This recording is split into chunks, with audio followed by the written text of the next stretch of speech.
Welcome back to the daily Kitzur Shulchan Aruch class.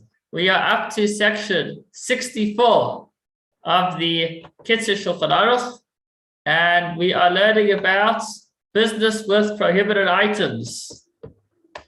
Make sure that you don't end up with the wrong merchandise. So we spoke about upright business dealings as far as Aidah, not deceiving people in business. Yesterday we spoke about not deceiving or hurting people and communicating them even in a non-financial way. And today we speak about whether a person is allowed to do business with something that is prohibited.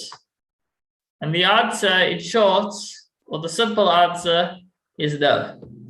Any article of food, this is a tough one. A lot of people may have a difficulty with this. Any article of food that you are forbidden to eat,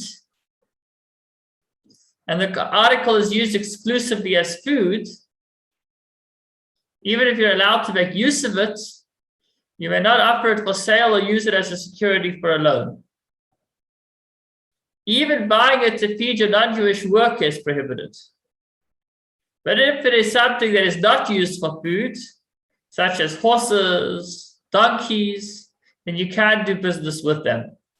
You may also deal with the forbidden fat of an animal, for it is said with regard to it, you may use its forbidden fat for any purpose you desire. So if there's an industry for the parts of the fats of the kosher animal that we may not eat, even though it's being sold as food, there is a special dispensation for that.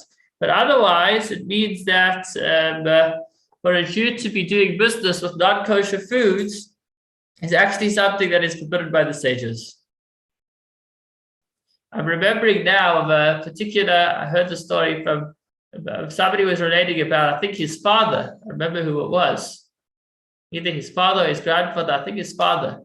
He was about to open up a massive chain store of supermarkets, and a number of halachic challenges came up.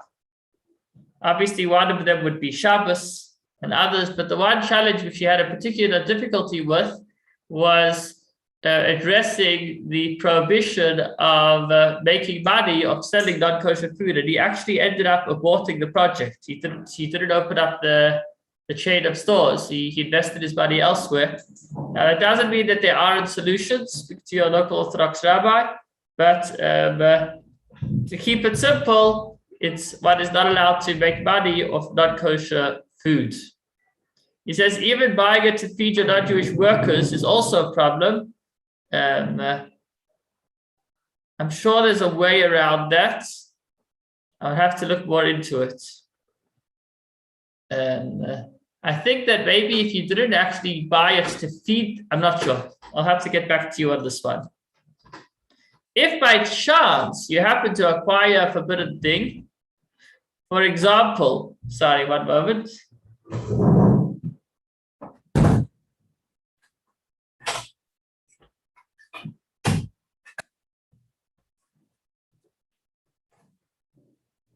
While fishing, you catch a non-kosher fish in the nets, or you find an animal that died a natural death, or an animal that was killed by a wild beast in your house. You are allowed to sell it since you didn't intend to acquire it. But you need to sell it right away and shouldn't wait until it grows fat in your possession. You can't start farming it. You can also sell it through an agent, although the agent will make a profit from the sale, but the agent may not buy it outright. Well, in that case, you would be doing business with somebody merchandise. You wouldn't be able to buy and sell, but you would be able to serve as an agent for somebody that already has it in order to be able to get rid of it. Number 3, you're also allowed to collect unclean things